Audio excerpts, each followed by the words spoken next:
Hello दोस्तों, तो आज की कहानी है सुंदरता का सही मतलब। ये कहानी है ऐसी लड़की की जो लोगों को काफ़ी जज करती थी और सिर्फ उन्हीं लोगों के आसपास रहना चाहती थी जो शारीरिक रूप से आकर्षण हों।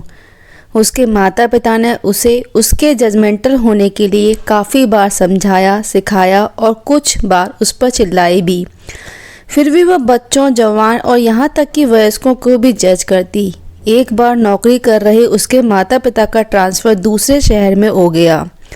उन्होंने घर ढूंढना शुरू कर दिया। कुछ घर देखने के बाद माँ के मन में एक अद्भुत विचार आया। उन्होंने 2 घरों को फाइनलाइज किया और आखिरी निर्णय के लिए अपनी बेटी को कहा।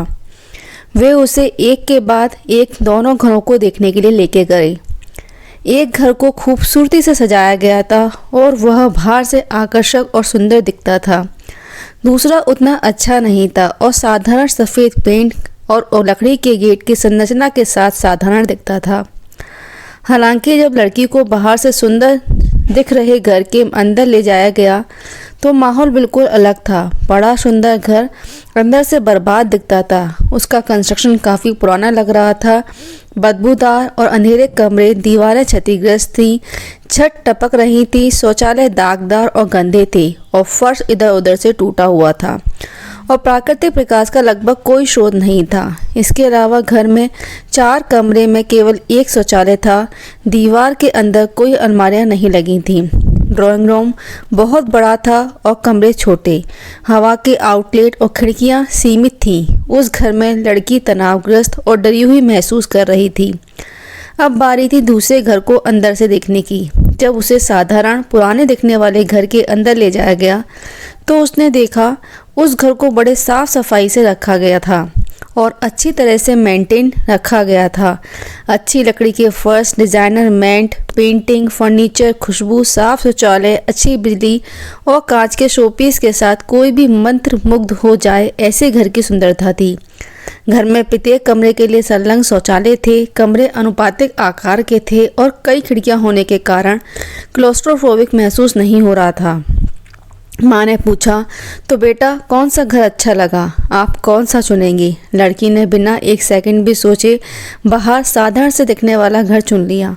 माँ ने कहा, यह तो हमने पहले ही चुन लिया था, लेकिन मैं तुम्हें उसी बात को समझाना चाहती थी जो हम तुम्हें बार बार बताने को कोशिश करते रही हैं।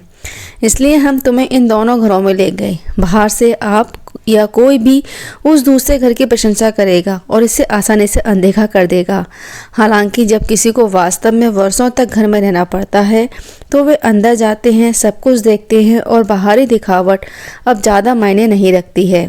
दरअसल तुमने भी अपने आराम को देखकर और अंदर की हकीकत जानने के बाद बेहतर दिखने वाले घर को ठुकरा दिया था। वह स्थान जहां तुम वर्षों तक रहोगी। इस तरह हमारी इंद्रियां दुनिया के साथ बातचीत करती हैं। हम अच्छी दिखने वाली चीज़ें और लोगों से मंत्रमुग्ध महसूस करते हैं।